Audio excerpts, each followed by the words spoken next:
Se você é síndico ou você mora em condomínio, presta atenção nesse dado super importante que eu vou passar para você agora. 57%, esse foi o número exato, apenas no ano passado, de processo na Justiça de Trabalho pedindo vínculo de empregado e prestador de serviço em condomínios. Também, em 2024, o número de dívidas de condomínio enviada para protesto no Brasil aumentou 200%. Hoje a gente vai conversar sobre esse tema, que é muito importante, que divide aí quem é que tem direito dentro do condomínio, quem é que não tem, quando é que pode processar. Então hoje a gente trouxe uma especialista aqui, que é a doutora Marisa Marins, que vai falar pra gente o que está certo, o que está errado. Mas antes de qualquer coisa, eu queria me apresentar, sou Tamires Shimori, e junto com o Otávio de Oliveira, a gente está aqui na Dupla Podcast toda semana, trazendo episódios maravilhosos para vocês. É isso aí, Tamires. E a doutora Marisa, já continuando a apresentação, ela que é advogada há 25 anos e sócia do escritório JNPM Advogados. Escritório que atua principalmente no direito securitário e condomínios. E ela também é professora de direito condominial no curso Investe Síndico. Seja bem-vinda, doutora Marisa. Obrigada, Tamires. Obrigada, Otávio. Muito bom estar aqui. Gostei do convite. E é muito bom falar sobre a minha atividade, falar sobre condomínios. Eu fico muito entusiasmada com tudo isso. Doutora, já começando aqui para a gente ir direto ao ponto, a gente, quando vai entrar num condomínio, a gente ali deveria pelo menos ter acesso ao estatuto, né? Para a gente entender se aquele condomínio ele está de acordo com a nossa vida, né? Com o nosso estilo de vida e tudo mais.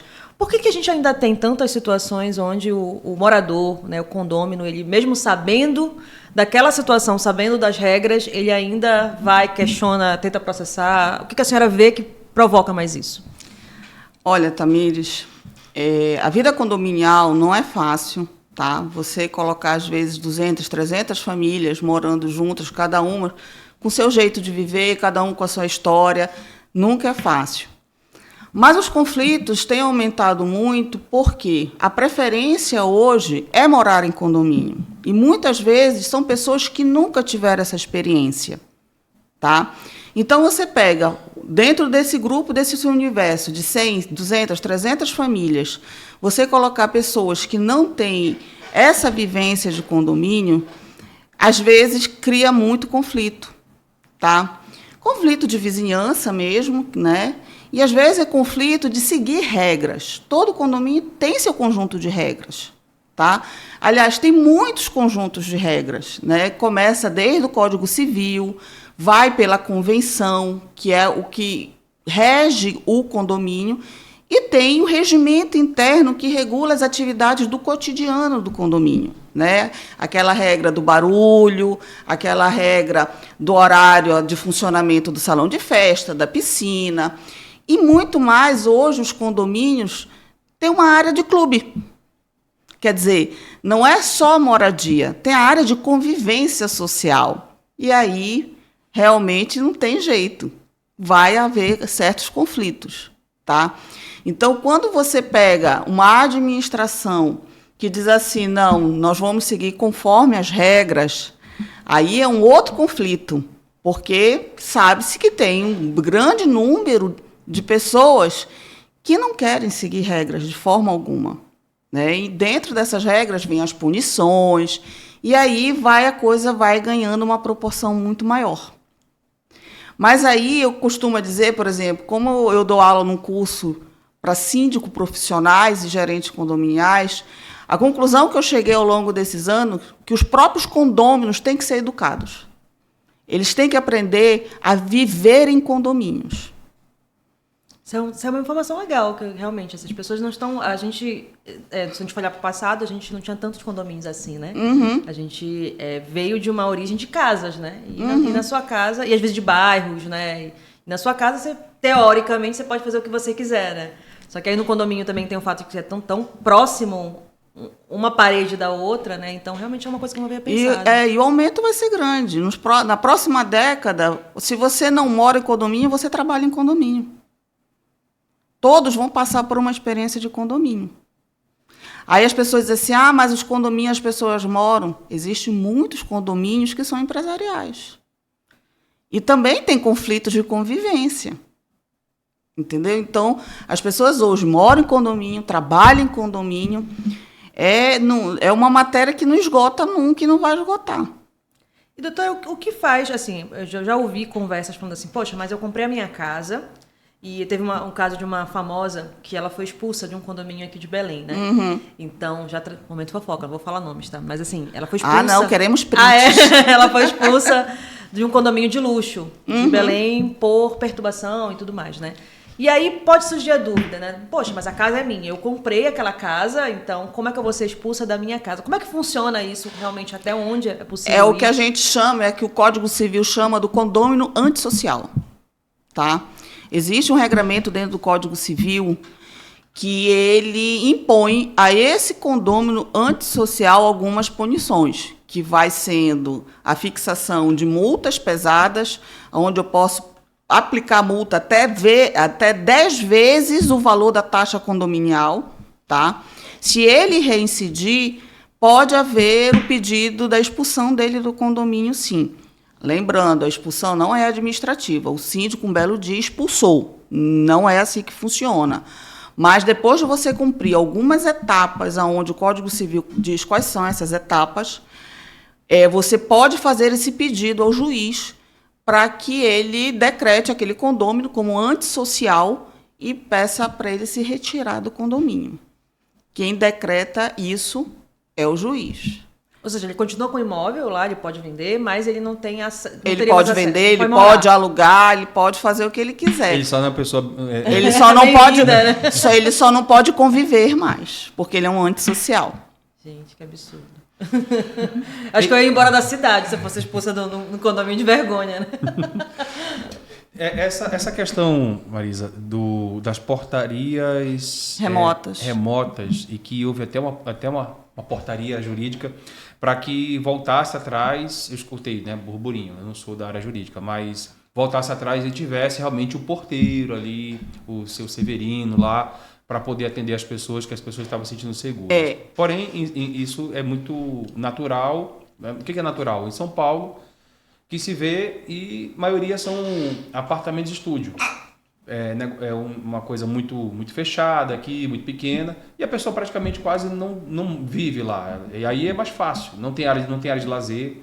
Mas eu queria que você explicasse, para quem não conseguiu pegar ainda essa questão da portaria remota, e também falasse a pergunta que eu vou te falar, que é sobre, isso funciona em todos os casos? Olha só, essa discussão que você está se referindo da portaria remota, ela é uma discussão que está chegando agora aqui em Belém, mas é uma discussão que já é há muito tempo discutida em São Paulo e Rio de Janeiro, porque essa portaria remota lá já está praticamente há uma década na nossa frente, tá? A portaria remota, ela tem vários modelos de portaria remota, tá? Não tem apenas uma. Tem aquela portaria remota aonde você aperta no botão e você fala direto com o morador, não passa por um interlocutor. Tem a portaria remota aonde tem um interlocutor do outro lado, ele só não está fisicamente no condomínio, mas ele está numa central de atendimento e é 24 horas. Tá? Então, são várias situações. E hoje em dia, com a parte do reconhecimento facial, às vezes você nem fala, às vezes a chamada é de vídeo. Tá? Então, qual é a discussão em relação à portaria remota? Muito vem em função da demissão dos porteiros que estão ali. Então, tem condômino que não concorda com essa demissão, porque tem porteiro que tem 20 anos de portaria, tá? Ele já serve até como conselheiro do condômino, mas aí está o perigo, porque o porteiro ele não pode ter esse vínculo de amizade com ninguém, tá? Ele tem umas regras ali pela função de porteiro.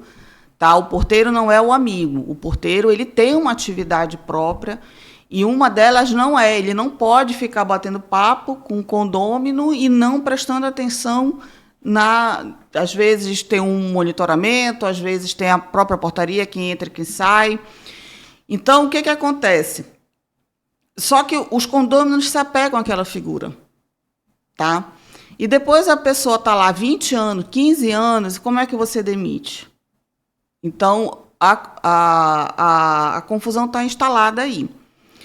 O que ocorre que vem as discussões? Os sindicatos de cada estado têm regulamentado isso, têm ido para os dissídios coletivos. Tá? O que você está se referindo foi uma decisão recente que teve no Tribunal de Justiça de São Paulo em relação à demissão de um porteiro em um determinado condomínio, aonde foi instalada a portaria remota. Tá?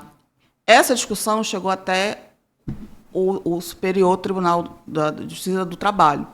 E lá manteve uma decisão que tinha sido dada em acordo coletivo da categoria, ou seja, tanto o sindicato patronal como o sindicato dos funcionários chegaram a um acordo e fizeram um acordo coletivo. Nesse acordo coletivo, ficou estabelecido que, quando um porteiro fosse demitido, ele, além de todas as verbas rescisórias, iria receber uma indenização de 10 salários dele. Tá? Isso estava em convenção no sindicato em São Paulo. Tá? Essa discussão chegou lá em cima porque o condomínio não pagou essa indenização de 10 salários. Mas foi de um caso específico ou seria para todos os porteiros que são de São Paulo?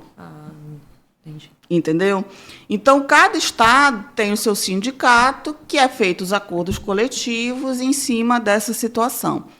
Tem um acordo coletivo que eu ainda não tive acesso, mas já fiquei sabendo, que o acordado foi que não fosse demitido nenhum porteiro. Gente, mas aí não fere um outro princípio, né? O condomínio... Por que o condomínio vai... Normalmente, ele opta por uma portaria remota. Primeiro, em função da segurança. Tá?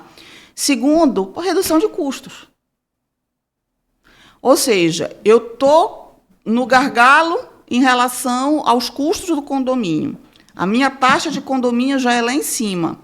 Eu como gestora, né, vou pensar em soluções que vão trazer diminuição de custos. Uma delas é a portaria remota.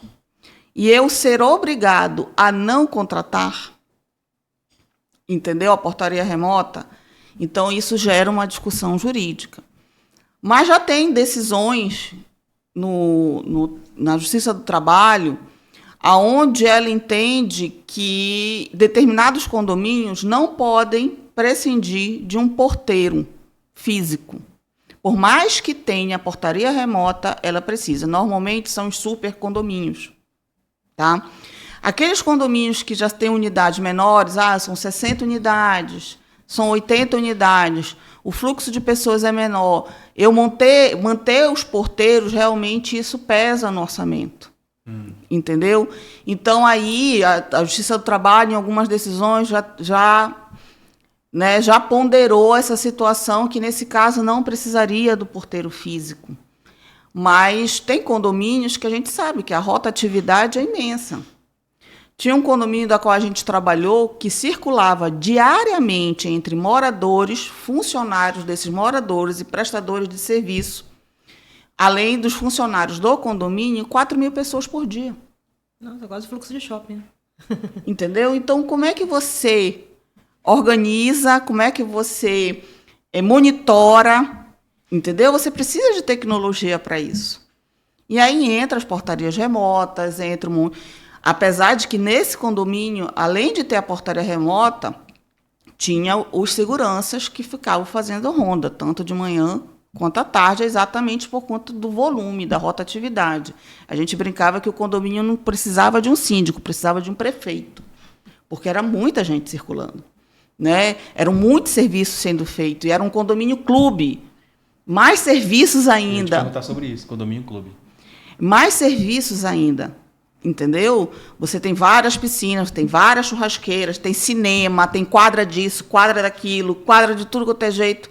Então, quer dizer, a infinidade de prestadores de serviços que circulam ali só para manter o condomínio é enorme diariamente. E você tem que ter a tecnologia te auxiliando para controlar isso. Mas aí já se entende que, nesse caso, em que pese eu ter a portaria remota, para a grande maioria, e em alguns casos pontuais, eu vou precisar do porteiro físico. Entendeu? Para poder, exatamente no momento, estar atuando. né? Muita gente circulando, às vezes para o equipamento, às vezes engata alguma coisa, às vezes não sei o quê, e você tem que ter uma opção naquele exato momento de resolver, porque é muita gente circulando, você não pode parar. Para dar um suporte, né? Aí entra também, Marisa, sobre o dado que eu dei lá no início, sobre condomínios que contratam, que vão pelo caminho da PJ-ização, né? Uhum. Então, como é que está isso? Acontece? A gente sabe que, às vezes, um condomínio menor tem algo mais informal, né? Mas como é que está isso nos condomínios em geral? Estão usando muito PJ? Usa. Assim, não é digamos assim, não é exclusividade dos condomínios essa PJ-ização, tá? O empregador, de uma maneira geral, acha que isso é uma solução. Pode ser. Mas depende da atividade que você vai querer e como essa atividade seja executada, tá?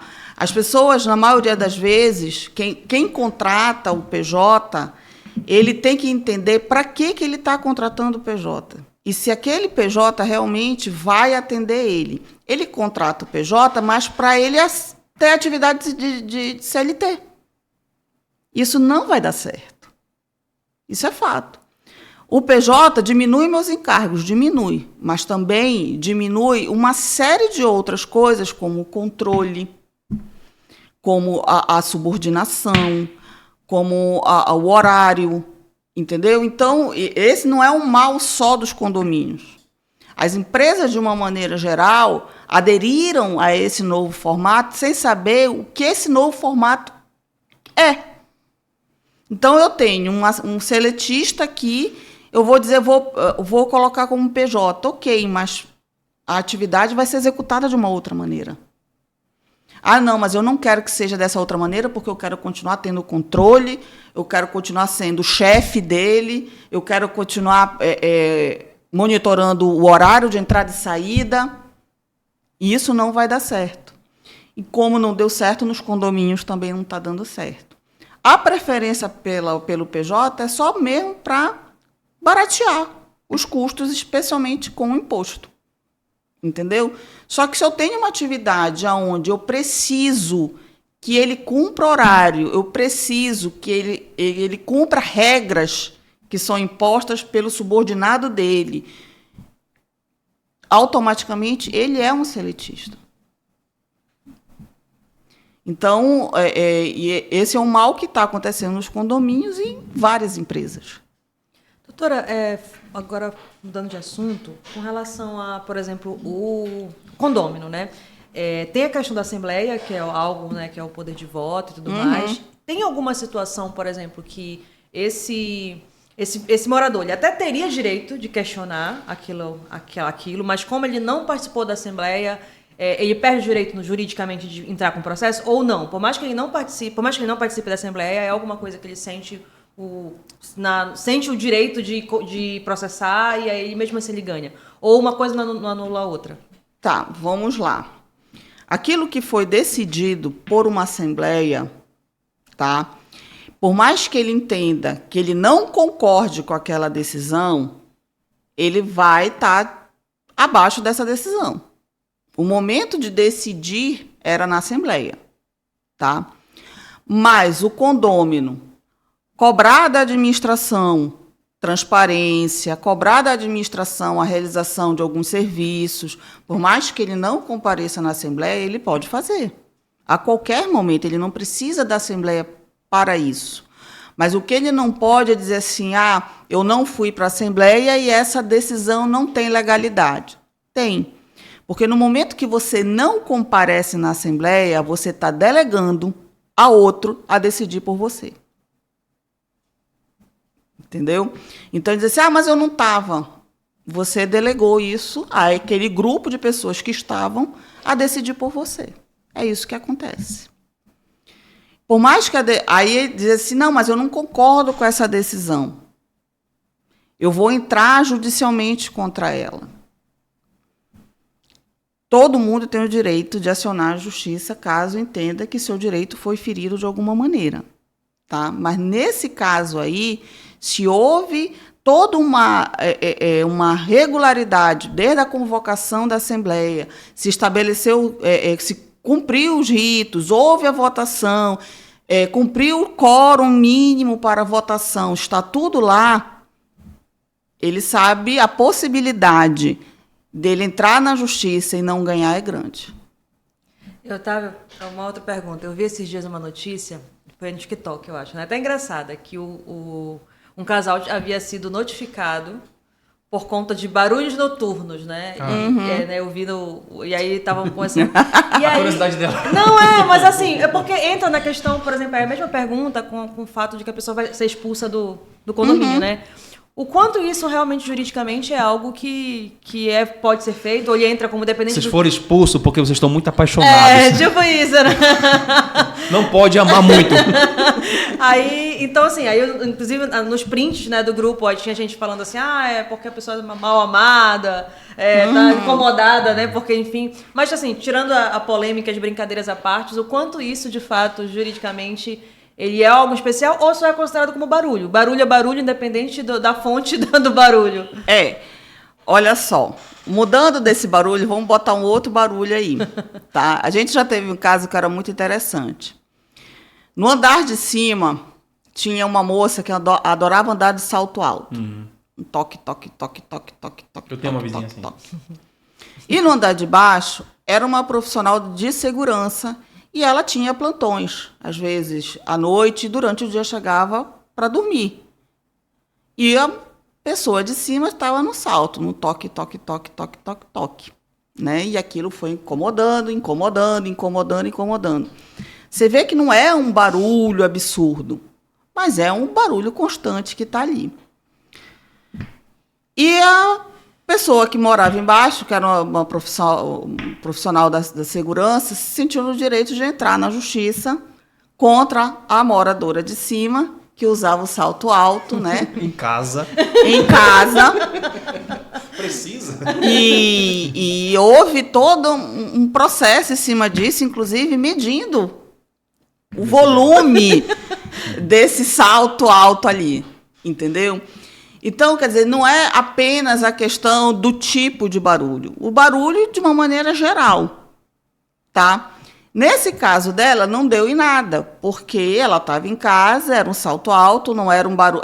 podia ser um barulho irritante, mas não era um barulho alto, não era um volume alto, tá entendendo? Era apenas um barulho irritante, tá? Tem formas, obviamente, de se entrar em acordo aí. Né? A moradora de cima entender que existe uma particularidade do vizinho de baixo, que às vezes tinha que dormir durante o dia, e dentro de casa utilizar um chinelo. Né? Tinha como se resolver. Mas, enfim, essa questão do barulho, realmente, ela traz muito desgaste no condomínio. Tá? Especialmente depois de um determinado horário, especialmente naquelas unidades que ficam próximas à área de lazer, de eventos, etc. Tá? Estou para te dizer que eu acho que está no top do ranking dos síndicos de reclamação. Tá?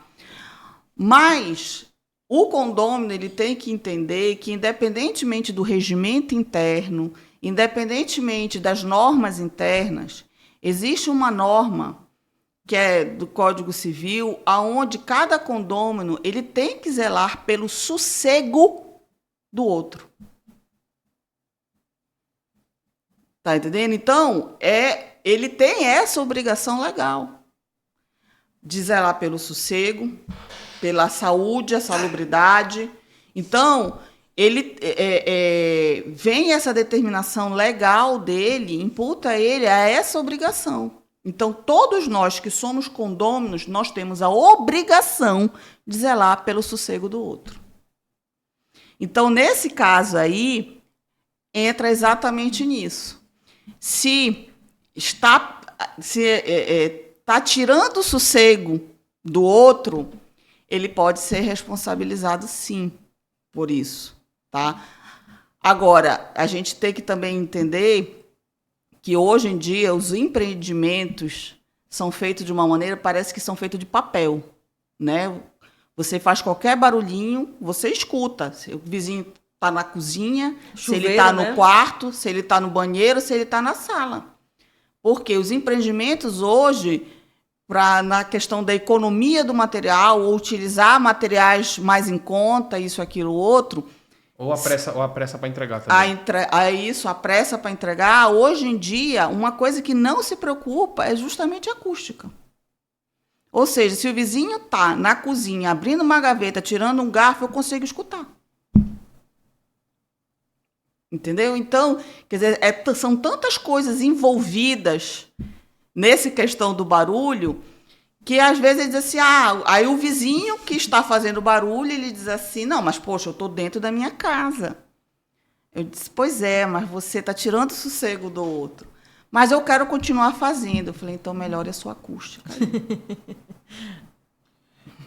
Doutora, com essa entrada de carros elétricos, né, a cada vez mais dentro dos estacionamentos, eu assim, tem um dono de uma concessionária que quase me deu o carro, claro, não me dado, mas tipo assim, cara, pega e depois tu vê, que é uma marca tradicional de carro, né, não é uma marca chinesa, mas que tem um carro elétrico, 100% elétrico, que ele quis introduzir. Uma forma de você introduzir carros é o teu vizinho ter um carro, eu quero esse carro também, aí você compra. É uma forma de induzir. A gente que trabalha em concessionária, eu tenho concessionária, eu sei que você quer introduzir um produto no mercado, é só você colocar na garagem de alguém que o outro vai querer comprar. Uhum. Vai ficar, isso funciona. E aí eu falei, cara, não tem, eu vou carregar onde? Eu vou ter que estar andando em shopping para carregar o carro? Não tem como. Não, mas você vive nessa tua vida aqui da urbana, você viaja muito, então você pode botar na tomada e tal. Disse, cara, mas eu não tenho como puxar uma extensão lá do meu apartamento e colocar na garagem. E eu não posso, sei lá, eu pensei assim, cara, mas se tem a lâmpada, aí eu vou fazer um gato, né? Como é que está essa questão de condomínios antigos? Não sei como é que estão os novos. As construtoras, os novos já estão adaptando para sua tomada com o seu leitor para poder cobrar a energia do camarada, que ainda tem isso. Que é o principal ponto. Né? Porque puxar uma tomada para ligar o carro é natural. Agora, como é que você vai cobrar a conta de luz dele, né, para ele lá? Como é que está sendo isso nos condomínios antigos? Está tendo essa confusão? Sim, tá. São coisas absurdas, coisas que você não imagina o que o pessoal está fazendo. Tem essa sua solução de puxar a tomada da casa para carregar o carro, tem gente que teve essa mesma ideia, vindo lá do 5º, do 6º, do 7º andar. Meu Deus. Tá entendendo? Tem umas coisas absurdas. Mas isso é uma matéria que já está sendo regulamentada pelos bombeiros. Tá?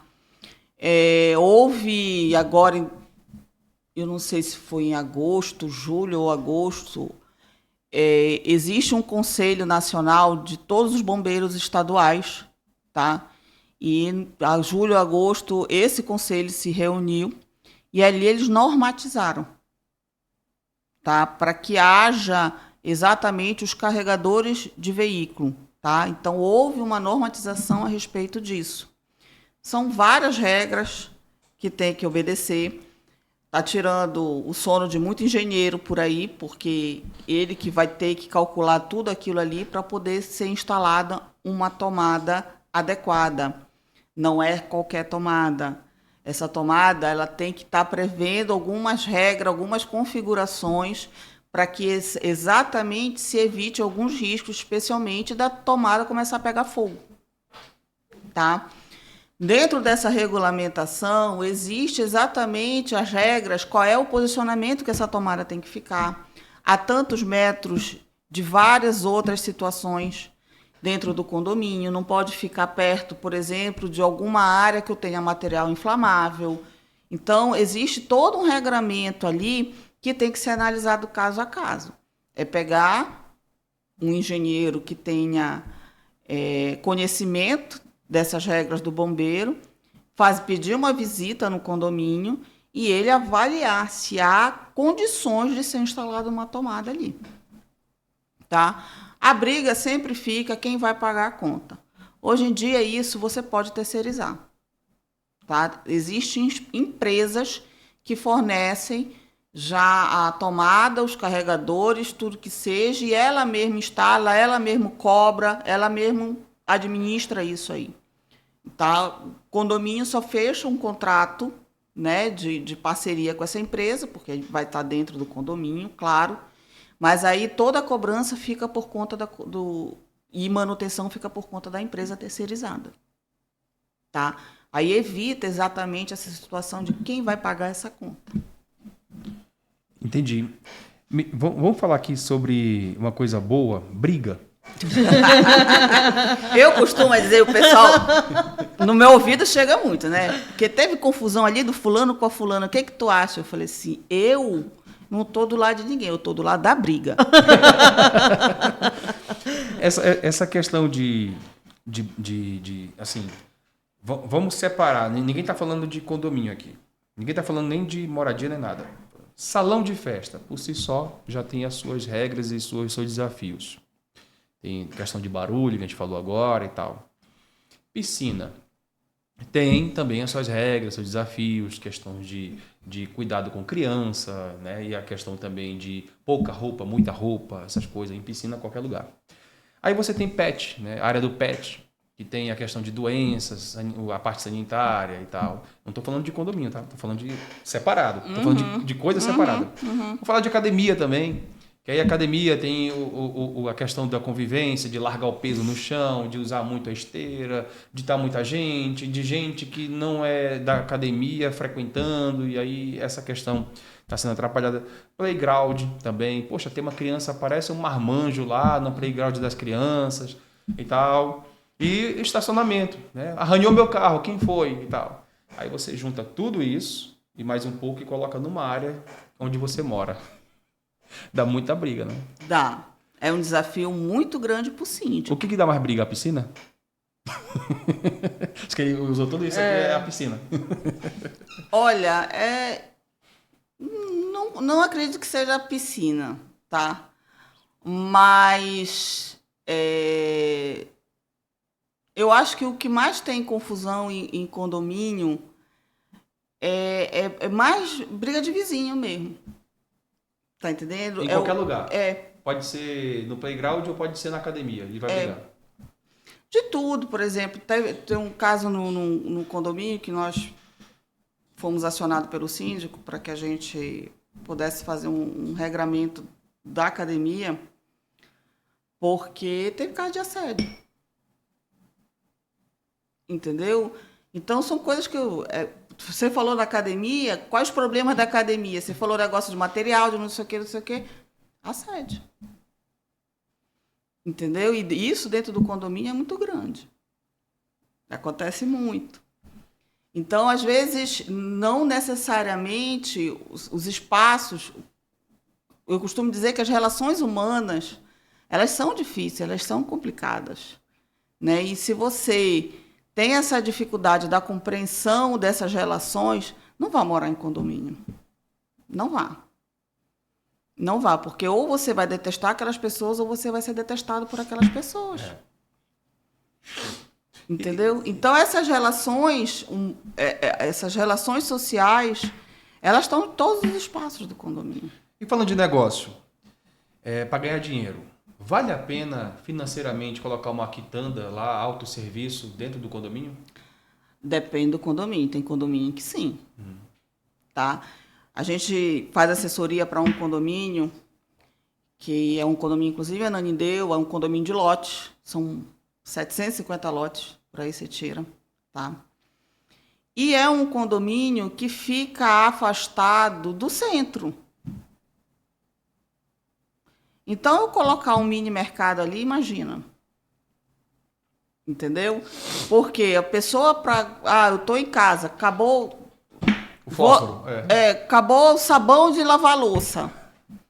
Acabei de preparar o jantar, não tem sabão de lavar louça. O mercado mais próximo, eu vou ter que pegar o carro e vou ter que andar 2 quilômetros. Tá entendendo? Aí tu tem um mini mercado lá dentro. Você fala, fulano, vai bem ali, pega lá um detergente de louça. Entendeu? Então, tem negócios que realmente determinados condomínios vale a pena. Mas muitos estão saindo porque eles não estão pagando. Compra lá e não pagam. Tem, depende do sistema de controle que ele tem. Tá? Cada, por exemplo, os mini mercados, cada um tem um sistema de controle diferente. Tá? Alguns, o sistema de controle é uma câmera para ficar filmando quem entra e quem sai, que não pagou o que consumiu. Tá? Tem outros que, para ele sair daquele ambiente, ele tem que ter uma identificação, então ele identifica na hora que entra, se identifica na hora que sai, e ali, na hora que ele tira o produto, automaticamente aquilo no sistema já vai computando, entendeu? Então, depende, cada mini mercado tem o seu. Aquele apartamento que a gente estava hospedado lá em São Paulo, foi um sistema muito bacana, porque a gente só conseguia tirar o produto de lá dentro de um box se pagasse primeiro. Então, que acho que esse acho que é o ideal, né? Eu escaneei lá, entrava. Aí só que também tem o problema porque o aplicativo não entrava. Então, como eu não queria realmente sair do apartamento, eu posterguei, eu insisti mais um pouco. Mas às vezes quando o sistema também trava demais, né? Aí isso inviabiliza o negócio do cara, né? Mas esse só conseguia tirar o produto. Então tem todo tipo de negócio. Por exemplo, tem um condomínio. Esse que eu te falei, que era 4.000 pessoas que circulavam, a comunidade pet era enorme. Tá? E tinha um pet que ele era, digamos assim, de serviços e cuidados de pet, que era móvel. E todo dia ele chegava lá com o furgãozinho dele, pronto, entrava no condomínio e esperava o cliente. Olha a comunidade pet num condomínio desse, como é grande. Tá entendendo? Todo dia ele chegava lá, era móvel, era uma unidade móvel. Chegava lá, tem esse mesmo que tinha a unidade móvel, ele tinha outras unidades que, por exemplo, esse condomínio não tem uma comunidade pet tão grande, então ele marcava uma vez na semana ele ir lá. Aí os moradores já esperavam aquele dia da semana que sabia que ia ter o serviço lá dentro. Entendeu? Então, dependendo do condomínio, sim, vale a pena. E tem soluções que vocês nem imaginam que eles oferecem para condomínio. Eu fico passada, às vezes, quando eu digo, sério isso? Sério. E eles estão lá dentro. Por quê? Todo mundo quer a comodidade. Eu não tenho que me deslocar para fazer alguns serviços que são necessários, mas são chatos. Então, se você puder fazer tudo ali, já me quebra um galhão. Vamos falar de uma coisa que São Paulo, os grandes centros estão acostumados, que é com o aluguel de aplicativo de moradia, né, o mais conhecido como o Airbnb. Falando agora dessa tua experiência da COP30, como foi? Conta aí os casos, como é que foi que houve, assim, claro, você já tem experiência, você tem um escritório que já atende muitos lugares aí do Brasil, mas aqui especificamente, como é que foi essa ruptura de cultura que, assim, Belém tem apartamentos para subalugar, né, com Airbnb, mas todo mundo junto de uma vez, assim, nessa temporada, como foi? Olha, essa questão foi bem interessante, tá? Quando começou, foi divulgado que a COP30 vinha para cá e tal, nós temos um grupo de trabalho dentro da Associação Comercial do Pará, lá tem uma Câmara de Síndicos e Condomínios, tá, da qual eu faço parte. E aí a gente começou a estudar, e lá tem todos os profissionais que trabalham na área condominial, não só síndico, mas vários prestadores, administradores de condomínio, etc, etc. E aí a gente começou a fazer as discussões de o que seria isso para um condomínio, né? A gente não tinha essa experiência e tal. Mas logo de cara, a primeira briga foi a briga judicial. Se pode ou não pode alugar por temporada em condomínio. Surgiu de tudo, tá? Que não podia porque era condomínio residencial. Eu disse, tá, mas a finalidade do condomínio não vai mudar, vai continuar sendo residencial. Eu não vou abrir no condomínio um escritório, um consultório, uma loja. As pessoas vão continuar alugando para dormir. Então, a finalidade vai ser preservada. Aí depois veio a outra luta judicial. Não, mas aí é o seguinte, se não está aprovado na convenção, não pode. Por quê? Qual era a briga? E aí eu particularmente entendo o porquê desse posicionamento. Isso partiu muito dos síndicos, Muitos síndicos foram contra tudo isso. Eu entendo. Tem síndico que tem inadimplência de 50%. Olha só. Ele já está enfrentando uma crise gigante dentro do condomínio dele. Eu tenho contas a pagar, eu tenho um prédio inteiro para fazer manutenção, da qual eu não tenho dinheiro. O elevador está parado porque eu não tenho como fazer manutenção no elevador e agora eu tenho que me preocupar com aluguel por temporada para COP30. Óbvio que ia ter uma resistência. Eu tenho problemas mais urgentes para resolver. Tá? Então, aí, a primeira coisa foi o síndico dizer assim, eu não quero no meu condomínio. Não quero. Eu tenho problemas urgentes e importantes para resolver. Não vou ficar me batendo com inquilino de COP30. Só que aí, por outro lado, você esbarra no proprietário. O proprietário, tá, mas eu quero fazer com a minha unidade o que eu posso fazer com ela. Meu direito de propriedade. Não é você, síndico, que vai dizer assim, você não pode alugar. Aí, o que aconteceu? A batalha virou para a convenção do condomínio. Não, mas a convenção do condomínio não autoriza que tenha aluguel por temporada. Aí a gente começa a dizer assim, olha, a ideia, a lógica é outra. Se na convenção não está proibido, então eu posso fazer, porque essa é a lógica do direito civil. Ao contrário do direito público, o direito civil, eu posso fazer tudo aquilo que não está proibido em lei. O direito público, não. O direito público, eu só posso fazer aquilo que a lei me autoriza. Entendeu? Então, se a convenção não está me proibindo, para mim está permitido. Aí foi todo imbróglio. Foram meses de discussões sobre isso, foram meses de fórum sobre esses debates jurídicos e tal. Chegou um ponto que é o seguinte, a COP vai acontecer, querendo você não querendo, o síndico dizendo que não tenho condições, eu tenho condições, ela vai acontecer e o proprietário vai botar seu apartamento. E aí, o que eu vou fazer? Entramos num outro problema, que é um problema de administração. O que eu vou fazer? Vai chegar o gringo aqui, como é que vai? Como é que o porteiro vai desenrolar isso aqui? Sobre o porteiro, coitado. Entendeu? Então, aí começa todo um problema de gestão. Todo um problema de gestão. E nesse problema de gestão, os síndicos que partiram para cima para resolver saíram ganhando muito. Não só para a COP30, mas para o condomínio. Por quê? Capacitou seu pessoal. Tá? No momento que você vai capacitar, a COP30 vai embora, mas o conhecimento vai ficar. Tá? Organizou determinadas áreas, aumentou a segurança de muitas áreas. A COP30 foi embora, mas a segurança ficou. Então, o síndico que correu, se preparou para esse momento, ele deixou um legado muito grande para dentro do condomínio. Entendeu? Que vai permanecer com o condomínio. Esse legado não vai embora com o condomínio. O porteiro não foi embora com a COP30. Tá? Toda aquela capacitação que ele recebeu vai permanecer ali. Então, e teve condomínio que manteve o posicionamento que não vai alugar, não vai alugar, não vai alugar, não vai alugar, e teve gente que judicializou, proprietário que judicializou, que chegou e disse assim, não, eu quero o meu direito de propriedade. Por quê? Porque as pessoas não tinham familiaridade com aluguel por temporada. Eu não acredito.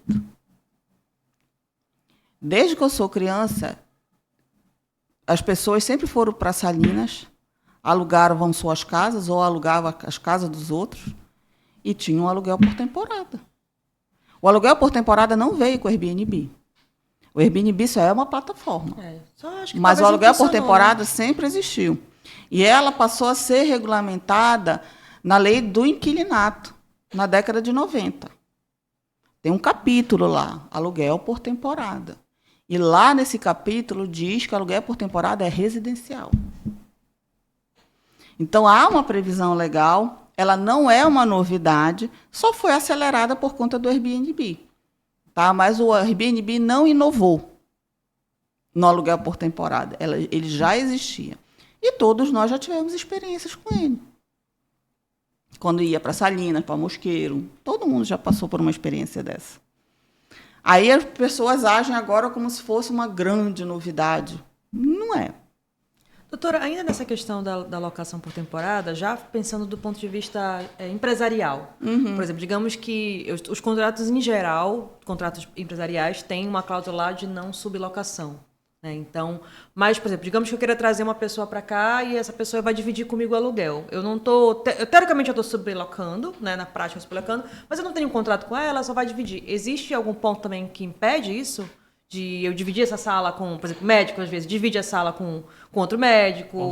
Odontólogo, vai lá. Monta várias cadeiras. Monta vários espaços, você atende ali. Ou isso tem que estar previsto no contrato entre o locador e o locatário? Tem que estar previsto no contrato. Entendi. Tá? Porque eu, enquanto proprietária, quando alugo para você, eu tenho uma expectativa desse aluguel. Tá?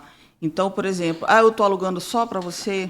Você vai montar um estúdio de podcast. Então, eu já visualizo a frequência que você vai ter ali, a utilização daquele imóvel, se vai ser muito utilizado ou não, e com base nisso eu vou botar meu valor de aluguel. Se aqui você vai ter uma rotatividade muito grande, a possibilidade de trazer um dano ao meu imóvel é grande, então eu vou, peraí, nós vamos colocar algumas regras aqui mais restritivas, porque se acontecer um dano, você vai ter que ressarcir esse dano, assim, assado, porque eu sei que o volume de pessoas vai ser maior. Por isso que os aluguéis comerciais são muito mais caros, por conta da rotatividade de pessoas que vão circular naquele imóvel. Então, eu tenho uma casa, não necessariamente uma sala comercial, mas eu tenho uma casa residencial. Mas se essa casa eu vou locar com os fins comerciais, e eu sei que ali vai ser aquele espaço vai ser muito mais utilizado, ou seja, o dano no meu imóvel vai ser muito maior, então aquilo dali já está previsto no meu valor de aluguel. Entendeu? Então, eu, enquanto proprietário, tenho uma expectativa em relação a esse aluguel que eu estou fazendo com você. Se você pega o aluguel e transforma em outra coisa, peraí. Está entendendo? Você foi para um outro lado que não era a minha expectativa e agora eu preciso dosar isso aí de novo. Então, todas essas relações, elas são previstas em contrato.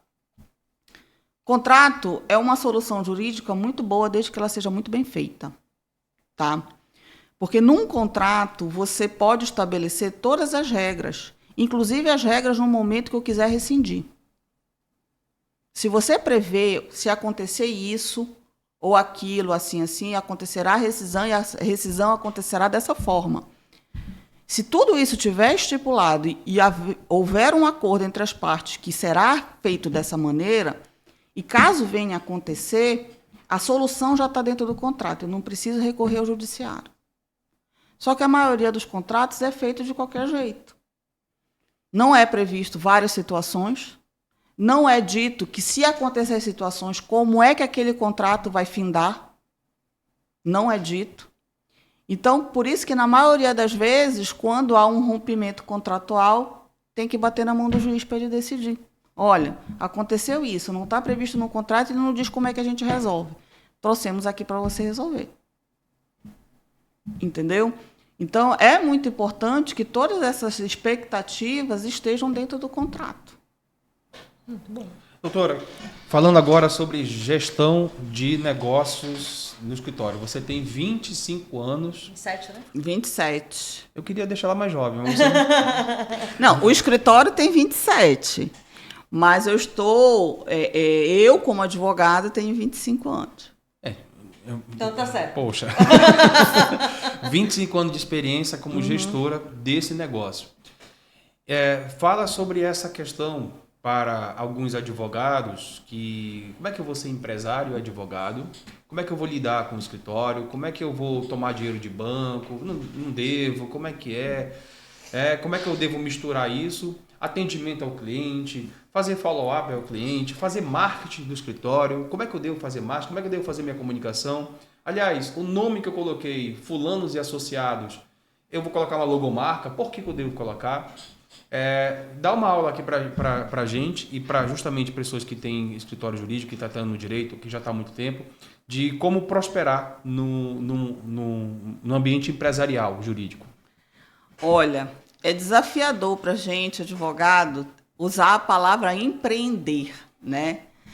Porque, querendo ou não, a gente tem um estatuto da qual a profissão é regida e ali tolhe essa visão empresarial que a gente quer trazer para a profissão, tá? A começar, por exemplo, na faculdade de Direito, uma coisa que a gente não vê é como empreender na advocacia, tá? Essa palavra empreender na advocacia, durante muito tempo, foi mal vista, né? Então, determinadas ações comerciais, que é normalmente praticado por toda e qualquer atividade empresarial, o advogado não pode fazer, porque vem a tal mercantilização da profissão, tá? Até o marketing é um marketing que a gente é desafiador, né? Eu não posso chegar e dizer assim, olha, me contrata porque eu sou muito boa nisso. Não, tá?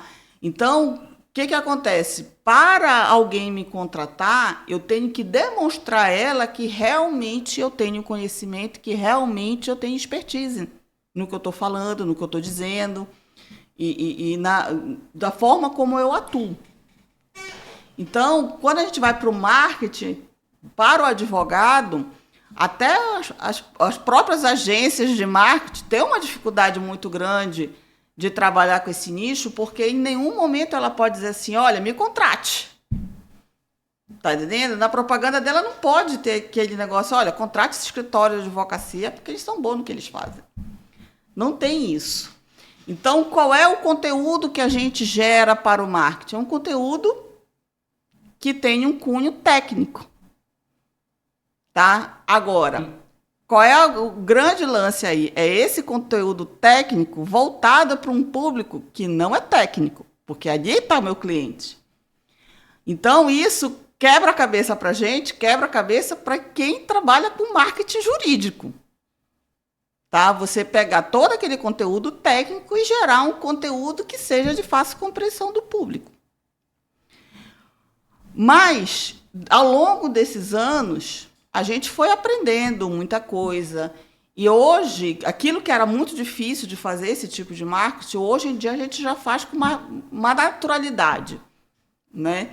Mas aí a gente foi aprendendo exatamente a ter essa visão. No início a gente ficava muito chateado com o fato da gente não poder fazer o marketing que a gente gostaria de fazer, mas a gente foi aprendendo ao longo do tempo e hoje a gente faz com muita naturalidade, pelo menos lá no escritório. Tá? Mas eu sei que é desafio para muitos advogados, inclusive para quem está começando. Para quem está começando, diz assim, como é que eu vou dizer para o cliente, todos os clientes que estão aí fora, que eu sou advogado e que eu posso ajudar ele? Como é que eu vou dizer isso? Entendeu? Então, é um desafio. É um desafio. E durante todos esses anos dentro do escritório, a gente foi construindo o nosso perfil. Inicialmente, a gente tem uma carteira muito forte de direito securitário, né? Trabalha com seguros, e a gente trabalhava essa carteira trabalhando muito com seguradoras, tá? E o nosso cliente, durante um bom tempo, estava fora do estado, então a gente sempre se reportou a São Paulo, né? O jurídico das seguradoras fica em São Paulo. E quando foi mais ou menos uns 7 anos atrás, 7, 8 anos atrás, a gente chegou o momento de dizer assim, não, bora investir no mercado local. Qual área a gente vai trazer para começar a investir no mercado local? Batemos cabeça, 1, 2 anos, quebrando cabeça, tentando descobrir esse novo nicho, né? Um recomeço diferente, porque a gente já tinha uma certa bagagem, mas era um recomeço. Como a gente se posicionar aqui? Ao ponto de, tipo assim, a gente estava há anos trabalhando como advogada e muita gente que eu conhecia não sabia que eu era advogada. Porque eu não tinha um posicionamento interno. E aí foi que a gente começou a trabalhar, né? E chegamos na parte dos condomínios. E foi muito engraçado, porque não foi uma área que a gente foi atrás prospectar. Foi um síndico que procurou a gente dizendo assim, estamos precisando de uma assessoria jurídica. Ok, bora fazer. E aí fomos começar a entender esse universo e tal. Mas para a gente foi muito interessante, porque como a gente já vinha de anos trabalhando com seguradoras, de anos trabalhando com ambiente corporativo, tá? E isso é muito diferente do que um advogado faz, porque, por exemplo, a gente tem meta. Todo ano, a seguradora manda uma meta para a gente. Eu tenho que diminuir o prejuízo dela. Se ela tem na minha mão, em ações, sei lá, 10 milhões, eu tenho que devolver para ela só 2. Então, eu tenho metas a bater. Então, é um fluxo muito grande de análise de risco, disso, aquilo, outro, que a gente veio fazendo ao longo dos anos com as seguradoras, que a gente foi criando habilidade em muitas coisas por conta desse trabalho com o mundo corporativo, né? Tudo é através de fluxo, tudo é através de análise de risco, tem um planejamento, até uma ação antes da gente apresentar uma defesa, há um planejamento para aquela ação. E a gente pegou toda essa expertise e veio trazer para dentro dos condomínios. Tá? A gente entrega resultado, por exemplo, a gente trabalha com recuperação de crédito, ou seja, recuperação das taxas de inadimplência. A gente levou toda essa expertise para essa cobrança. Então, por exemplo, eu posiciono o síndico mensalmente tudo que foi feito de cobrança, quanto eu recuperei, o quanto que eu estou botando dentro do condomínio, porque eu quero que o meu síndico saiba que ele conseguiu pagar a conta do condomínio aquele mês, mas eu ajudei a botar dinheiro para ele ali. Entendeu? É ali que eu quero que ele meça meu resultado. Não é dizer assim, o advogado está ali, é muito bom. Não, o que efetivamente trouxe para o condomínio. Agora, lógico, tudo isso que a gente implementou ali foram esses anos trabalhando com o mundo corporativo. Né? A gente pegou a mesma receita ali e trouxe para dentro dos condomínios. E é dessa forma que a gente trabalha. Tá? A gente não trabalha também só com direito securitário, só com condomínio. Porque quando a gente passa a trabalhar no universo do condomínio, são várias pessoas, vários condôminos que passam a conhecer nosso trabalho e acabam procurando a gente para fazer outras coisas que não tem nada a ver com condomínio. Entendeu? Então, isso daí foi levando ao universo e acabou que a gente vai abrindo a cabeça. Né? Porque a gente começa a conhecer outras áreas. É a questão do... Aí você fala assim, aí vamos voltar para a questão do empreendedor, do advogado empreendedor, é o network. Então, o condomínio abriu a porta para a gente, os condôminos passaram a ver o nosso trabalho. E ali, no momento que ele passa a ver o nosso trabalho, ele passa a contratar a gente, ele passa a indicar a gente para outros. Então, é um universo lá dentro. As pessoas estão... Os clientes de todo mundo moram em condomínios. Entendeu? Então, ali é um network fantástico. As pessoas passarem a conhecer o seu trabalho. E uma coisa vai levando a outra. E os síndicos, a gente pensa que não, eles se conversam. Eles dizem assim, quem é que está fazendo assessoria jurídica do teu condomínio? É o JNPM. Eles dizem assim, eu quero falar com eles, que eu estou precisando para resolver um assunto. E às vezes a gente entra no condomínio e vai resolver um assunto e depois a gente está resolvendo todos os assuntos. Entendeu? E eu quero falar com você agora sobre essa questão de você poder andar com as pessoas, com a pessoa certa. Para poder você encurtar o caminho, não é atalho. É você não precisar passar 10, 20, 30 anos para poder aprender. E muitas das vezes nem sobreviver você consegue. E eu não estou colocando terror, não. Até porque a gente é empreendedor e a gente sabe o quanto que é dolorido. Se a gente tivesse aquela resposta lá naquela época, a gente não teria passado por isso. Só que é um processo. E dentro desse processo, quando você anda acompanhado com as pessoas certas, te dando conselho, te dando assessoria, consultoria e mentoria, isso vai fazer com que você pegue ferramentas e consiga desbravar. Na verdade, o nosso trabalho ele é muito simples. É só achar das ideias que você tem, todas elas, achar essa daqui, aplica essa. Né? Por quê? Porque essa daqui é interessante. Mas, poxa, Otávio, você não dá ideia? Até posso dar, mas não tem melhor pessoa para saber das ideias assim como você, que está lá dentro, todo santo dia, trabalhando, pensando no seu negócio. Não é que você não sabe, é porque você sabe demais. Você só precisa organizar esse processo. E com as pessoas, com os mentores, com os professores, você vai muito mais longe. E nesse QR Code aqui, tem minha rede social e a gente verifica lá o nosso trabalho, o que a gente faz, para ver se isso faz sentido para você. Porque a gente quer realmente que você gere negócios com consistência. Aliás, que você tenha liberdade além do lucro. Né? O Grand Legacy Club ele é esse ambiente. E vamos falar de comunicação com a melhor? Nesse QR Code que você está vendo aí, você vai direto para o meu canal, que é o meu grande canal, que eu dou mentorias e consultorias todos os dias, que é meu Instagram.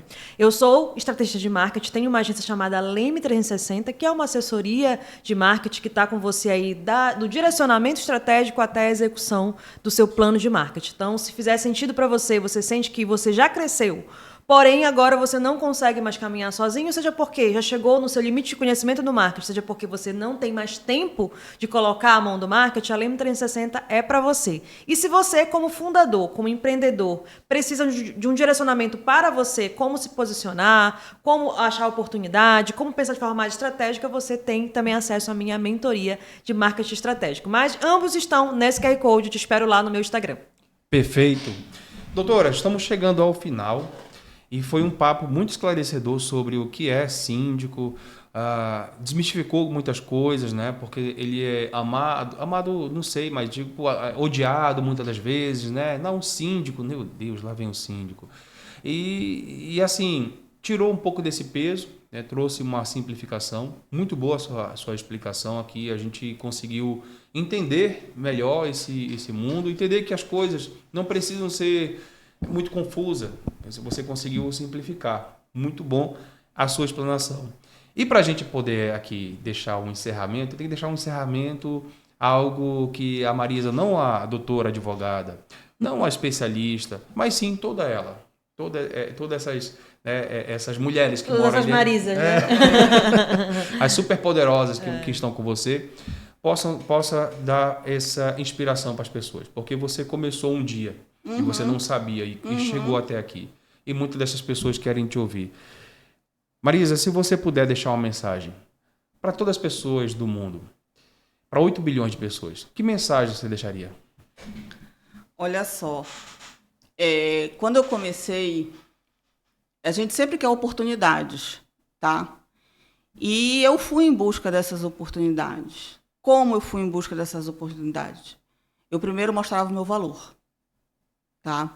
Mostrava o meu valor e as pessoas reconheciam. E aí as oportunidades eram dadas. Né? Quando eu entrei nesse escritório que eu estou hoje, eu era uma advogada recém-formada. Não sabia. Né? Eu costumo dizer que o pior ano do direito é o 6º ano, onde você não é mais estagiário, porque você se formou, mas você ainda não se sente advogado, porque você não conhece quase nada. E aí eu fui mostrando meu valor de várias maneiras. Não só o currículo em si, mas mostrando as minhas habilidades, né, que eu podia fazer de forma diferente, inclusive podia aprender de forma diferente. E assim eu fui. A cada passo que eu mostrava o meu valor, uma oportunidade me era dada. Eu pegava essa oportunidade e mostrava mais ainda o meu valor. E assim, dentro do próprio escritório, eu fui traçando todo um caminho até que chegou um dia e disse assim, eu quero você como sócio. E eu entrei. E aí a sociedade continuou andando com outros advogados até que chegou na formatação que nós somos hoje, somos 4 sócios lá do escritório, por isso JNPM.